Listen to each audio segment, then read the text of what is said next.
اللہ تعالیٰ نے اس کائنات میں بہت ساری چیزیں پیدا کی، بھیجی، بنائی، اور اس میں سے اللہ تعالیٰ نے کچھ چیزوں کو بڑا مخصوص بنایا ہے اور خاص فضیلت دی ہے اور خاص اہمیت دی ہے۔ ہر جگہ ہمیں یہ چیز دیکھنے کو ملتی ہے۔ مثلاً آپ دیکھیں اللہ تعالیٰ کی کتنی مخلوقات ہیں، انسان ہیں، جنات ہیں، جانور ہیں، پھر جانوروں میں بحری ہیں، بری ہیں، بڑے ہیں، چھوٹے ہیں، حلال ہیں، حرام ہیں، موذی ہیں، غیر موذی ہیں، چرند ہیں، پرند ہیں، کتنی مخلوقات۔ ان تمام مخلوقات میں سے ایک مخلوق ایسی ہے جو سب سے افضل ہے، وہ ہے انسان، جس کو اشرف المخلوقات کہتے ہیں۔ اسی طرح اللہ تعالیٰ نے کتنے فرشتے بنائے، لا تعداد، جس کے بارے میں اللہ نے فرمایا وَمَا يَعْلَمُ جُنُودَ رَبِّكَ إِلَّا هُوَ، اللہ کا لشکر اللہ ہی جانتا ہے۔ آسمان میں کوئی ایسی جگہ نہیں جہاں پر کوئی فرشتہ اللہ تعالیٰ کی عبادت نہ کر رہا ہو۔ کتنے فرشتے، ان تمام فرشتوں میں ایک فرشتہ، فرشتوں کا سردار حضرت جبرائیل امین۔ اللہ تعالیٰ نے کتنے انبیاء علیہ الصلوۃ بھیجے، 1,24,000 انبیاء، لیکن ان تمام انبیاء میں ایک نبی جناب محمد الرسول اللہ صلی اللہ علیہ وسلم تمام انبیاء کے سردار۔ اسی طرح میں نظر آتا ہے کہ اللہ تعالیٰ نے آسمان سے کتابیں اتاری، تورات، زبور، انجیل، قرآن کریم، مختلف صحائف۔ 30ویں پارے سورہ اعلیٰ میں ہم پڑھتے ہیں صحف ابراہیم و موسیٰ، حضرت ابراہیم کے صحیفے، حضرت موسیٰ کے صحیفے، حضرت شیس کے صحیفے، سب کتابیں تھی ہیں۔ لیکن ان تمام کتابوں اور صحیفوں میں سب سے اعلیٰ درجے کی کتاب قرآن کریم۔ 7 دن آتے ہیں ہفتے میں، تمام دنوں میں سب سے افضل ترین دن آج کا دن یوم الجمعہ۔ 365 راتیں آتی ہیں، تمام راتوں میں سب سے قیمتی رات لیلۃ القدر۔ تو بالکل اسی طرح سال کے 12 مہینے ہیں، ان 12 مہینوں میں ایک مہینہ ایسا ہے جس کو سید الشہور کہا جاتا ہے، وہ ہے رمضان المبارک کا مہینہ۔ یہ تمام مہینوں کا سردار ہے۔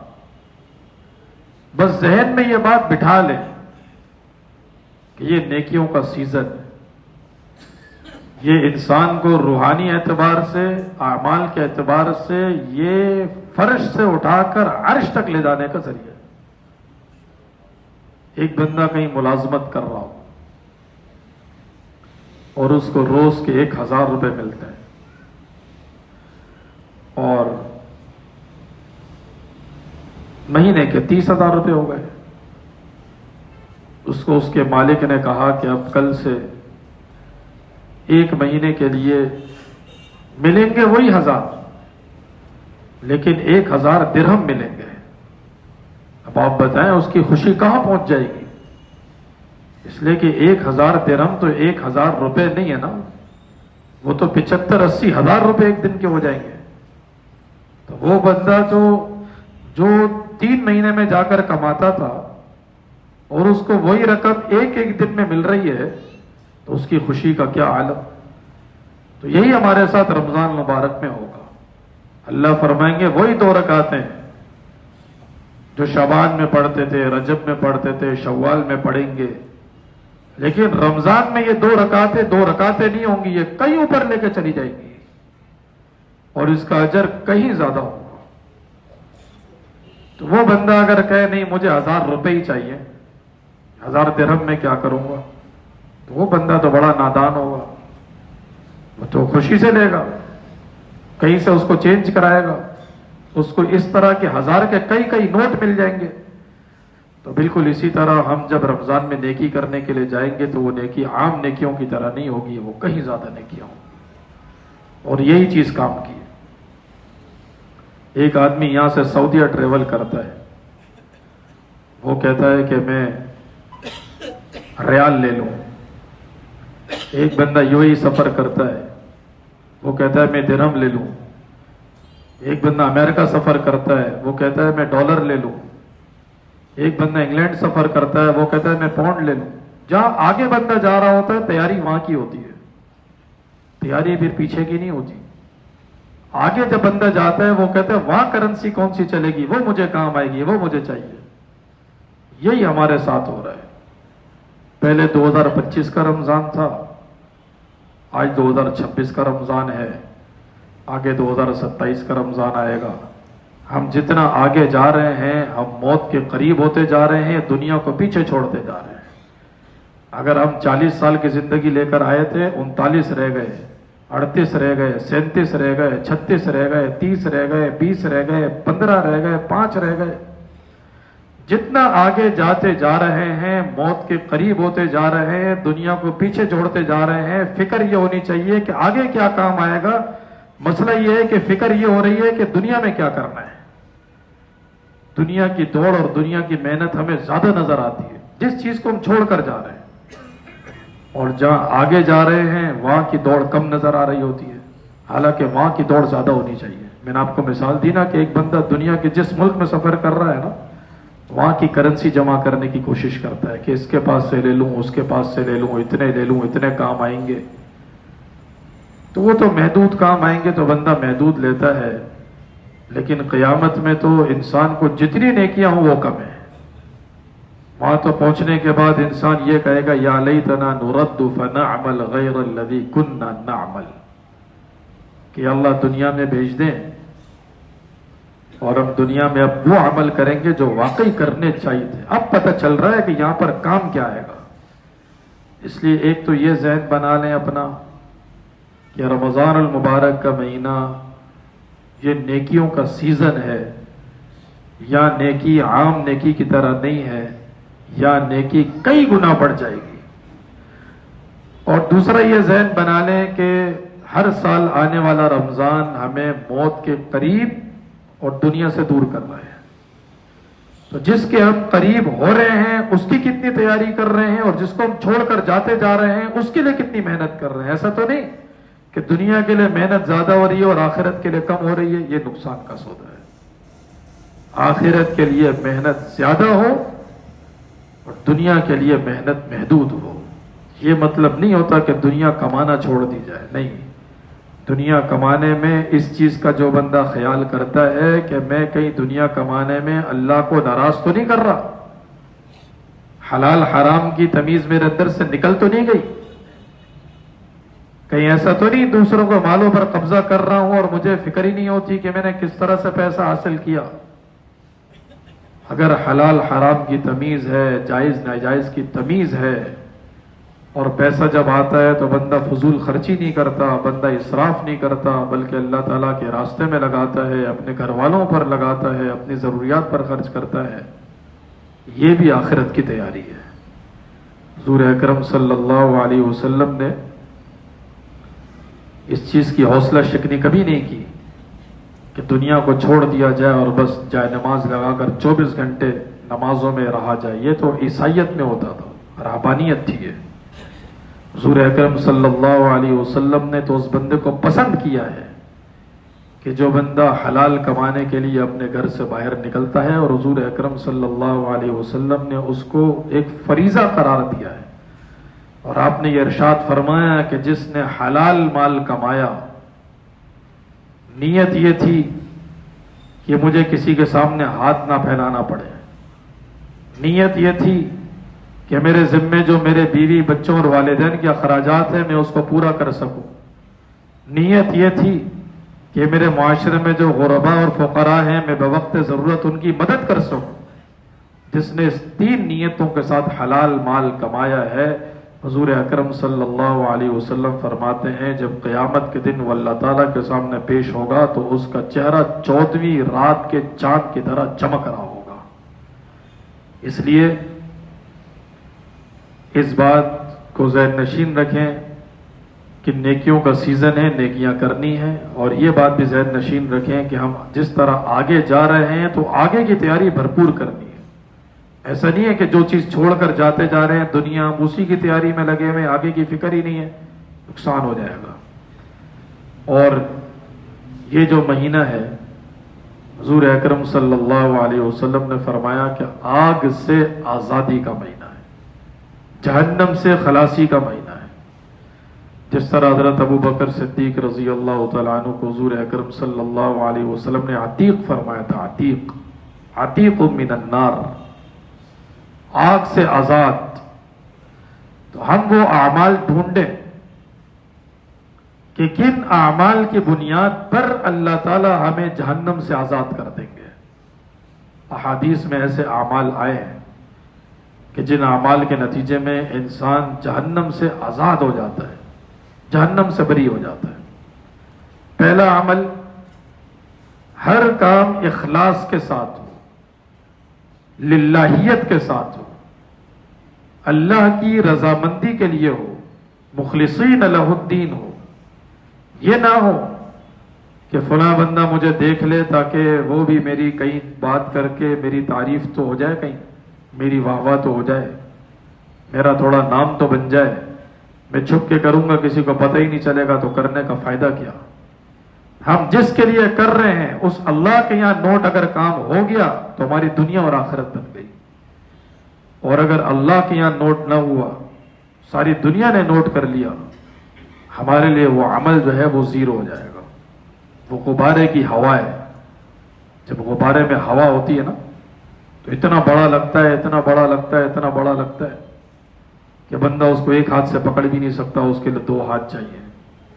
اور جب ایک سوئی مار دی جاتی ہے تو غبارے کی جب ہوا نکلتی ہے تو اتنا چھوٹا سا ہو جاتا ہے کہ ایک انگلی سے اس کو پکڑ لیا جاتا ہے۔ اس طرح ہم دیکھنے میں غبارے کی ہوا کی طرح اتنے بڑے لگیں، اتنا بڑا عمل ہو، اور موت آئی جب غبارے سے ہوا نکلی تو پتہ چلا کہ یہ عمل کام کا ہی نہیں ہے، تو ساری محنت تو بیکار ہو جائے گی۔ اس لیے اللہ تعالیٰ کے یہاں عمل کی قدر اس عمل کی ہے جو عمل اللہ کی رضا کے لیے۔ ہم جو بھی عمل کر رہے ہوں بس نیت یہ درست کر لیں کہ یہ کام ہم اللہ کو راضی کرنے کے لیے کر رہے ہیں، کسی مخلوق کو راضی کرنے کے لیے نہیں کر رہے، کسی سے شاباش اور واہ واہ لینے کے لیے نہیں کر رہے۔ اخلاص کا عمل انسان کو جہنم سے بچا لیتا ہے۔ اور دوسرا عمل، اس کا تذکرہ میں نے پہلے بھی آپ حضرات کے سامنے کیا تھا کہ تکبیر اولیٰ کی نماز کی پابندی کر لیں۔ ہر نماز ہماری تکبیر اولیٰ کے ساتھ ہو۔ حضور اکرم صلی اللہ علیہ وسلم نے فرمایا کہ جو بندہ 40 دن تک تکبیر اولیٰ کے ساتھ نماز پڑھتا ہے اللہ تعالیٰ اس کو جہنم سے آزادی بھی دے دیتے ہیں، نفاق سے آزادی بھی دے دیتے ہیں۔ اور رمضان میں یہ عمل کرنا بہت ہی آسان ہے، نمازوں کا ایک ماحول ہوتا ہے۔ 30 دن یہ ہو گئے، ابھی تقریباً 5-6 دن شعبان کے ہیں، 5-6 دن رمضان کے بعد آ جائیں گے تو ہمارے 40 دن پورے ہو جائیں گے۔ اس کے لیے ہم اللہ تعالیٰ سے دعا بھی کریں اور ہمت بھی کریں۔ جب انسان ایک قدم اٹھاتا ہے، نیت کرتا ہے، ارادہ کرتا ہے، کوشش کرتا ہے، اللہ کی مدد ضرور آتی ہے۔ یہ قرآن کریم میں اللہ نے فرمایا کہ وَالَّذِينَ جَاهَدُوا فِينَا لَنَهْدِيَنَّهُمْ سُبُلَنَا، کہ جو شخص ہمارے راستے میں کوشش اور محنت کرتا ہے اللہ تعالیٰ اس کے لیے راستوں کو آسان کر دیتا ہے۔ تیسرا عمل دعا، اور دعا میں اللہ تعالیٰ کے سامنے رونا۔ حضور اکرم صلی اللہ علیہ وسلم نے ارشاد فرمایا کہ جو آنسو کا قطرہ اللہ کے خوف سے انسان کی آنکھ سے نکلتا ہے وہ انسان کو جہنم کی آگ سے آزاد کر دیتا ہے۔ تو اس لیے رمضان کا مہینہ ہے، دعاؤں کا مہینہ ہے، افطاری کے وقت، سحری کے وقت دعاؤں کی قبولیت بھی ہوتی ہے، اور دعا میں رونے کے ساتھ دعا کرنا یہ انسان کو جہنم سے آزاد کر دیتا ہے۔ اسی طرح ایک عمل احادیث میں حضور اکرم صلی اللہ علیہ وسلم نے یہ بھی ارشاد فرمایا کہ ظہر سے پہلے کی 4 سنت اور ظہر سے ظہر سے پہلے کی 4 سنت اور ظہر کے بعد کی 2 سنت، یہ بھی انسان کو جہنم سے آزادی کا ذریعہ بنا دیتی۔ اسی طرح حضور اکرم صلی اللہ علیہ وسلم نے فرمایا کہ جس کی بچیاں ہیں، جس کی بہنیں ہیں، وہ اپنی بیٹیوں کا خیال کرتا ہے، اپنی بہنوں پر شفقت کرتا ہے، بہنوں کا خیال کرتا ہے۔ ویسے تو حضور اکرم صلی اللہ علیہ وسلم نے فرمایا کہ جس نے اپنی بہنوں کی پرورش کر لی، جس نے اپنی بیٹیوں کی پرورش کر لی، اچھی تربیت کر لی، اچھی تعلیم دی، اچھی تربیت کی، اچھی جگہ رشتہ کرایا، حضور اکرم صلی اللہ علیہ وسلم نے فرمایا کہ اللہ تعالیٰ اس کو جہنم سے آزادی لکھ دیتے ہیں۔ اسی طرح ایک بہت بڑا عمل جو رمضان کی خصوصیت ہے وہ ہے روزہ۔ روزہ جہنم سے آزادی کا بہت بڑا ذریعہ ہے، اس لیے حضور اکرم صلی اللہ علیہ وسلم نے فرمایا کہ روزہ ڈھال ہے، ڈھال۔ پہلے زمانے میں جس طرح آج کل بلٹ پروف جیکٹیں ہوتی ہیں، بم پروف گاڑیاں ہوتی ہیں کہ کوئی گولی نہیں لگے گی، بم اثر نہیں کرے گا، اس طرح پہلے زمانے میں لوگ تلوار اور تیر کے وار سے بچنے کے لیے لوہے کی ڈھال استعمال کرتے تھے، اپنے سامنے رکھتے تھے، تلوار کا وار نہیں آتا تھا، نیزہ اور تیر نہیں لگتا تھا۔ اس طرح حضور اکرم صلی اللہ علیہ وسلم نے فرمایا کہ روزے دار کے قریب جہنم کی آگ نہیں آتی۔ تو روزہ ایک بہت بڑا ذریعہ ہے جہنم سے بچنے کا۔ اور اسی طرح سخاوت، رمضان کے مہینے میں تو دیکھیں، ایک ہمارے یہاں ایک ذہن ہوتا ہے کہ رمضان اعمال کا مہینہ ہے، ٹھیک ہے، رمضان اعمال کا مہینہ ہے، لیکن یہ جملہ بھی ادھورا ہے۔ رمضان اعمال کا مہینہ نہیں، رمضان اعمال کو بڑھانے کا مہینہ ہے۔ اعمال کا مہینہ تو پوری زندگی ہے، ہر مہینے میں اعمال کرنے ہیں، لیکن رمضان میں اعمال کو بڑھانا ہے۔ جتنا عمل ہم اور مہینوں میں کرتے تھے، رمضان میں عمل کو بڑھا دیں۔ حضور اکرم صلی اللہ علیہ وسلم کے بارے میں صحابہ اکرام کیا فرماتے تھے کہ جب رمضان کا مہینہ شروع ہوتا تو حضور اکرم صلی اللہ علیہ وسلم اپنی کمر کس لیا کرتے تھے۔ اس لیے رمضان کے مہینے میں ہمیں سخاوت بڑھا دینی چاہیے۔ جس کو اللہ تعالیٰ نے توفیق دی ہے، مال دیا ہے، اس کی یہ بھرپور کوشش ہو کہ کہیں مجھے موقع مل جائے کہ میں سحری کے دسترخوان لگا دوں، کہیں مجھے موقع مل جائے کہ میں افطار کے دسترخوان لگا دوں، کہیں مجھے موقع مل جائے کہ میں افطار میں کسی چیز میں شریک ہو جاؤں، سحری میں شریک ہو جاؤں، تاکہ لوگ میرے مال کے ذریعے سے سحری کریں، میرے مال کے ذریعے سے افطار کریں۔ حضور اکرم صلی اللہ علیہ وسلم نے فرمایا کہ وہ بہترین انسان ہے جو لوگوں کو کھانا کھلاتا۔ عبداللہ ابن سلام رضی اللہ تعالیٰ عنہ کی پہلی ملاقات پر حضور اکرم صلی اللہ علیہ وسلم نے چند قیمتی نصیحتیں جو عبداللہ ابن سلام کو کی تھی، اس میں سے ایک تھی افشوا السلام، سلام پھیلاؤ، اطعموا الطعام، لوگوں کو خوب کھانا کھلاؤ، صلوا الارحام، رشتہ داروں کے ساتھ جوڑو، صلوا باللیل والناس نیام، تہجد کی نماز پڑھو۔ یہ 4 عمل جو بندہ کرتا ہے، آپ صلی اللہ علیہ وسلم نے فرمایا تدخل الجنت بسلام، سلامتی کے ساتھ بندہ جنت میں داخل ہو جائے گا۔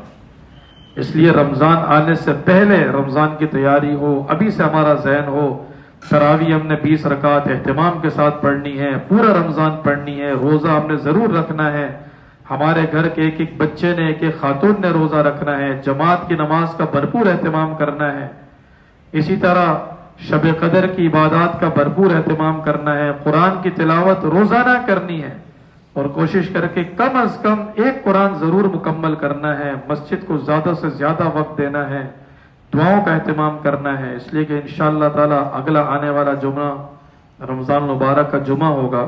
اللہ تعالی ہم سب کے نیک اعمال کو قبول فرمائے، اور اللہ تعالی ہمیں صحت، سلامتی، ایمان، ہدایت کے ساتھ رمضان کے مبارک لمحات نصیب فرمائے۔